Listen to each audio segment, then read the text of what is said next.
I actively sought out designers, buyers, pattern makers. I went to factories in London. I went to design studios in London. Anyone who would speak to me about anything, I was like, yeah, I want to learn from you. That's why I've realized that fashion is so nuanced. The way we shop has to be nuanced, and there's no one size fits all. Hi, I'm Andrea Cheong, and this is not the fashion podcast you were expecting.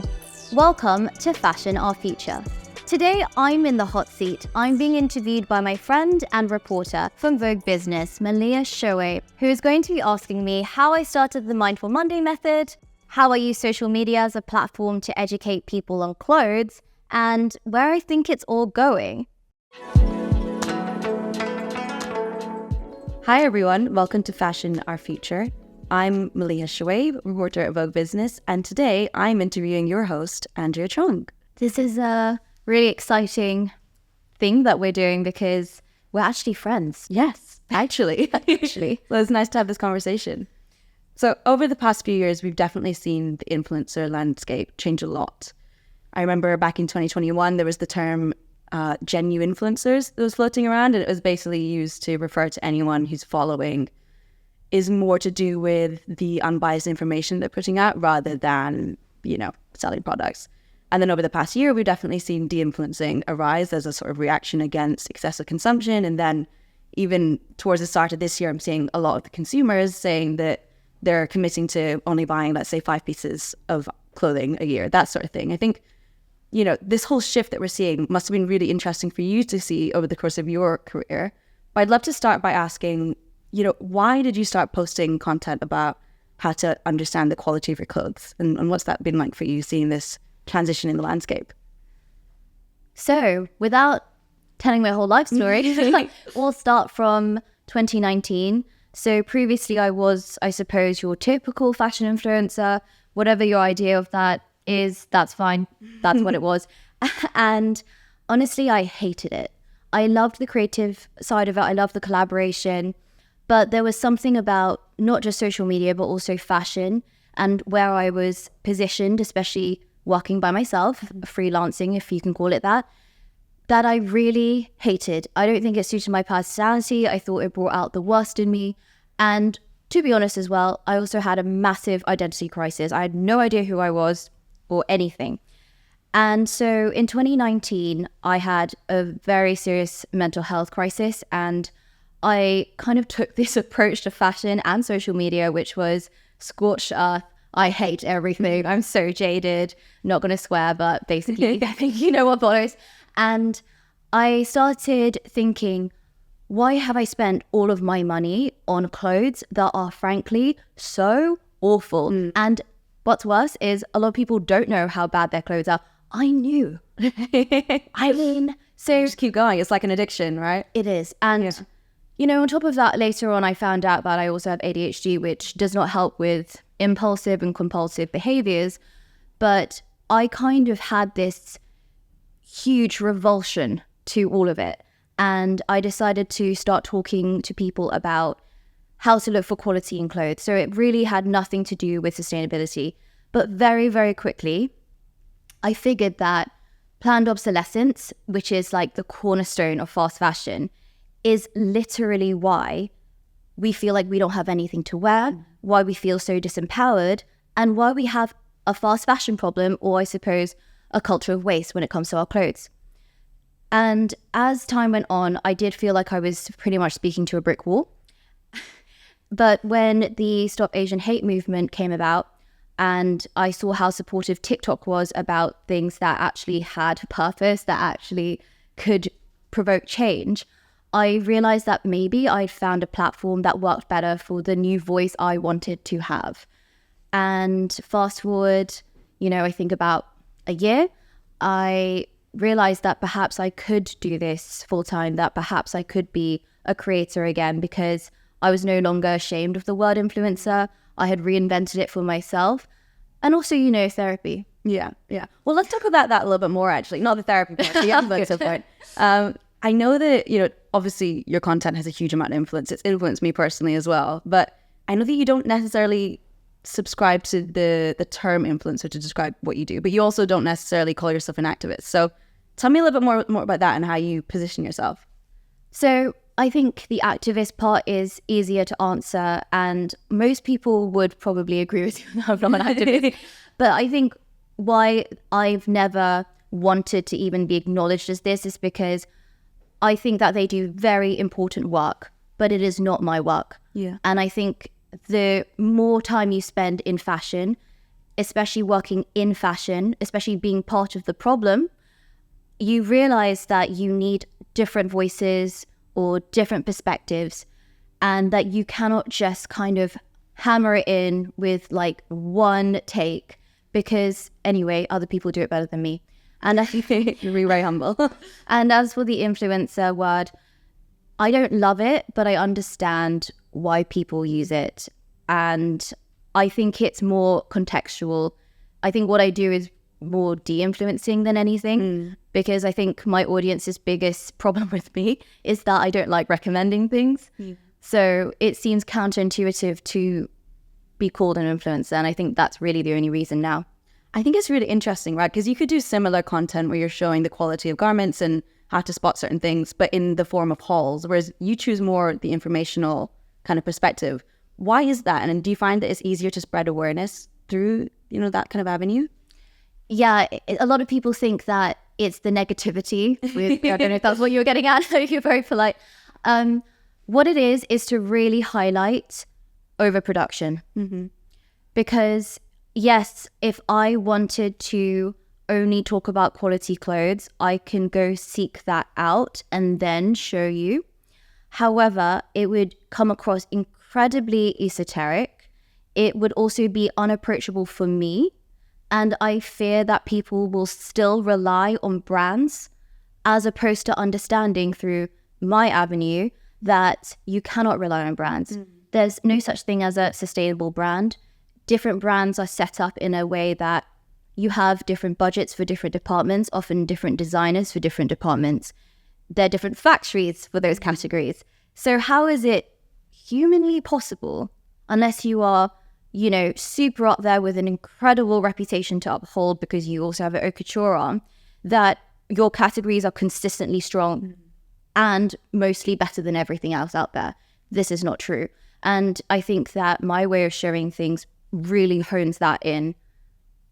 I think what I really like about your approach is that it's very practical. I did a piece where I spoke to about 25 consumers, and a lot of them felt really frustrated that they didn't know how to shop their values.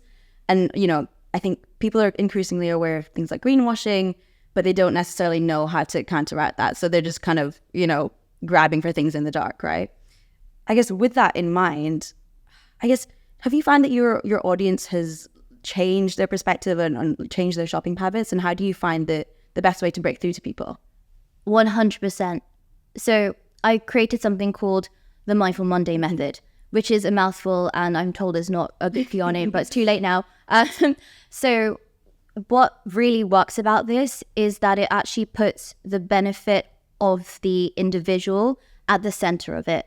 Because one thing I realize is that we are not going to seek help. We are not going to seek change. We are not going to establish long-term habits unless we can immediately see rewards now on us. And this is not because, we're inherently apathetic or evil or what's the word? Unsensitive? Insensitive. Yeah. Insensitive. There we go. It is not because of that. It is because of the society that we live in and the conditioning we've experienced. So instead of trying to fight against your conditioning, I'm trying to say, actually, you know what? There is a link between your emotional and financial wellness and doing better for the planet. And this is how you do it.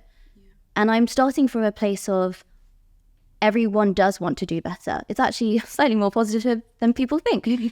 Yeah, that's the thing. There's just so much stuff, right? Like people are consuming too much. Brands are probably producing too much. And then also there's too much content and information out there. So how do you actually cut through that? There's a lot of misinformation out there too. I think it's very easy to reduce the information that I share. And I'm really cautious, I think, about how I present it, because it's so easy to copy and paste. And when you've pasted it onto item number 2, for example, it's no longer relevant. it doesn't apply. You have to know how garments are made. You also have to know, and not even from like a sewing construction point of view, but how the fashion brand gets to the point that it's made that way. You have to know so much background information. And in the few years that I was honing this method, I actively sought out designers, buyers, pattern makers. I went to factories in London. I went to design studios in London. Anyone who would speak to me about anything, I was like, yeah, I want to learn from you. And I think that that's why I've realized that fashion is so nuanced. The way we shop has to be nuanced, and there's no one size fits all. Yeah. Do you find that there are any challenges associated with, being in this sustainability space as a content creator? Yes, I think people have perceptions of you that don't exist. And it's interesting because even though I know a lot of things are projections, sometimes you do feel that it's an expectation, and you do tend to like carry that with you. So people are surprised that I'm not vegan, or that I am fine with taking a plane, or that I might take an Uber sometimes. And it's strange because just because I have a platform doesn't mean I'm better than anybody. In some ways, perhaps I'm worse because I actually did shop fast fashion when I knew how bad the quality was a few years ago, But this is what I think is something we have to break down, which is this really strange idea that if someone happens to be popular, that they also happen to have more morals.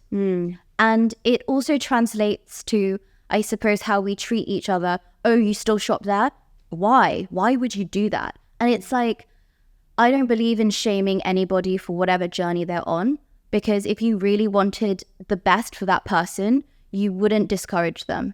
I think that's something that really comes across in your content as well, is that it's not moralizing. Sustainability is one part of it, but really the focus is on buying better, and sustainability is part of that. But there's also things like, the actual, you explain what goes into that, I think the reason why it's called Mindful Monday, even though so many people were like, oh, Sustainable Sunday is a lot better. I'm like, no, just leave it now. Is because that emotional wellness is so integral, especially because when I started creating this content on social media and finding this specific way to shop, it really came from a place of extreme brokenness and lack of knowledge about myself and how I'm representing myself, not even professionally, but also through my wardrobe too. And so I think that I have a lot of compassion for people who are struggling, because maybe I wish I had been shown that too, or even to myself. I think also it's great that sustainability isn't siloed. It's sort of a conversation throughout. And I think that's probably where it's going with brands. It's probably where it's going to go with consumers as well, right? Yeah, absolutely. I just feel like as we gain more consciousness, and I do think cost or pricing or that side of things is actually the driver of that, we are also then questioning whether it is sustainable. So even if it's not at the forefront of our minds, I do think it's a passive desire. What are some of the questions that you get from your audience the most? Some sort of queries that they have, or problems that you have, and things that they don't understand? This is interesting because one of your first questions was about the evolution of influencing and all of this. And I actually think that while we see more diversity in the content types or perhaps the perspectives of creators, I actually think that because of the nature of social media, people still want recommendations. Right. So yes, they want to be de-influenced because they don't want bad recommendations. But my most frequently asked question is, what's a sustainable brand I can support? What's an affordable sustainable brand? Or who do you recommend? Or what do you recommend? And one of the things that I really, really would love to impress on people is that you cannot actually rely on me because I'm not you. I know that sounds really silly, but I don't know your restrictions. I don't know your budget. I don't know where you live. I don't know what access you have. I don't know what really speaks to you. And that's what I mean by one size doesn't fit all. And I think what's happened to us is that we've been conditioned to sacrifice our consciousness for convenience. Yeah. You go into this in much more depth in your book, but what are some of the steps that you recommend consumers take when trying to figure out if a particular purchase is right for them? Well, first of all, I definitely say do a wardrobe audit. I'm sure most people can imagine what that is, but in short, it's different from what stylists would say, because essentially I don't want you to look at what you have in your wardrobe. If you want to exclusively wear tracksuits, that's fine. Hopefully not polyester ones, but that's fine. I only care about the piles of clothes you don't want, because that's going to tell you a lot about what hasn't served you in the past. Secondly, I think looking at your budget, and not in a way that's like financial advisory, because I'm really bad at math. But it's more of a way to interrogate, why are you spending money on this? Why? Right? I think most people, especially when they get to working age, probably do have enough clothes. If you can do your laundry and, I don't know, still have that chair in your room that's laden with like rando things that you've tried on once, and still be able to get dressed, you actually do have enough clothes. So why is it that we still need to buy more? It's psychological. The third one is really important. I think one that people try to just rush through, because it does require a bit more hard work, which is, what is your fashion goal? Because everyone's goal is incredibly valid. Should we buy vegan leather? Vegan leather. Should we, shop secondhand first all the time? What if we can't? Right? There are so many contradictions and conflicts, and that I think really gets people's backs up, and they start infighting. And it's like, no, let's not fight with each other. We all want the same thing. Let's just figure out what our individual goals are, because that's like, look to the future instead of looking inward. And so fashion goals is extremely important to know what you desire when you want to buy something, whether that's new or pre-loved. Yeah, I think also it's great that there are clear steps, because people get like decision paralysis, you know, especially when there's so much information out there, and you feel that perhaps because of just like the chaos of the world, that any decision you make won't really have impact, I often feel that way, and sometimes I slip into that mindset, even when I was in your seat and I was talking to some experts. I was like, okay, but then what about this? And then I'm just going back to the same conclusion that I don't know what to do. And it's funny that I'm now parroting what they've said, or what I've learned from this season, which is, what do you care about, essentially? And that's similar to the fashion goals. Like, what do you care about? Start there. I often think that I'm like the entry point to sustainable fashion, because you kind of level up to like, actually, I don't know, signing petitions or protesting, or like, doing something public and more vocal. And then sometimes you perhaps even participate yourself as a creator, trying to influence your friends and family, or post stuff online about it. So I like to think of myself as like the gateway.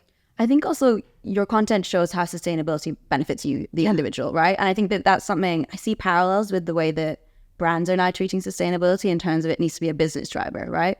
I think that increasingly we're realizing that this sort of like purpose-driven approach only gets us so far, even though I strongly believe in that purpose, and I know that you do too. But I think that's the great thing about it, is that it's holistic, Yeah, because it is. Yeah, it is. And I do actually believe that all of us have something that we're already practicing in our lives that is, quote unquote, sustainable. And it's just about how to translate that to the way that we dress or represent ourselves. Because fashion is significant in the sense that it's the strongest non-verbal communicator, right? Like, even before you open your mouth, as soon as someone clocks you, they are forming an idea. And that's not necessarily judgmental. It's just they're trying to understand you and how they relate to you. And so I understand why it's such an identity driver. But one thing I always say as well is that we are not what we wear. And I don't know if that's an obvious meaning to people, but the labels we wear don't dictate our morals. The places that we got them doesn't mean that we're cooler than anybody else. Clothes need to serve us. I think that, having social media as the avenue for this is really interesting, because I know that a lot of people feel that social media is inherently a driver of consumption, right? How do you kind of grapple with that? Yeah, that is the case, which is why my most frequently asked question is, what can I buy? Yeah.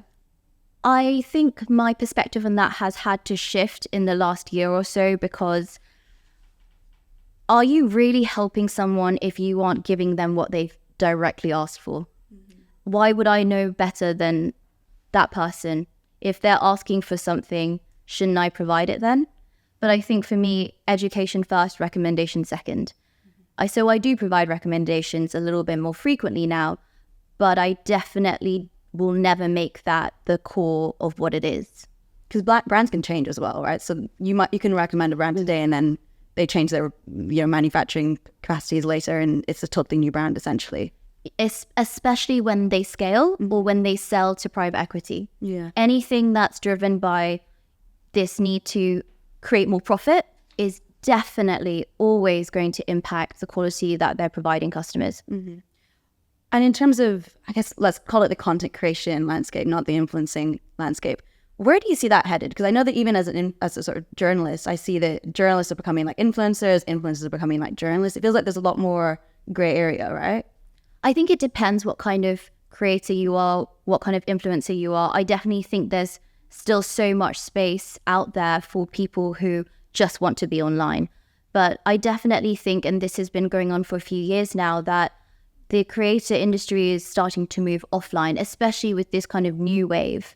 And other people in this series are admittedly people I've chosen, but I chose them for a reason because they aren't traditional, influencers. We have one designer and we have another one who trained as a designer, but actually kind of is the voice box of emerging talent. And I think that we're almost going to merge into one. Yeah, 100%. Yeah. I see that happening too. Yeah. I'm going to end this by asking you the question that you've been asking everyone else, which is there a podcast, book, or even an inspirational person that inspires you that you'd like to share with the audience? I think it would be some accounts that I've been looking at a lot lately because I've really stepped away from, I think, buying things, even if it is vintage designer, and which I love, and going towards like making my own things. Like I learned to knit lately, and I love embroidery, so I started doing that, beading. You're so creative, honestly. It's the ADHD, but thank you. And even making my Sylvanian family's little outfits. So I really love Lesage, which is this sort of haute couture embroidery craftsmanship studio or atelier, I should say. I want to stop saying French words because I'm not pronouncing anything correctly. Yeah, how do you actually spell that? Lesage. Okay, cool. I'll look it up. And Shrimpton Couture. Okay. Which is how it is. So they highlight the insides. I'm obsessed with the insides of clothes if you hadn't realized. Mm-hmm. So I love both those accounts. I think that, it does kind of point to what we want from content is that we want to strip things back and understand the inside. Right? And that's what you do. Oh, thank you. Yeah. Thanks so much.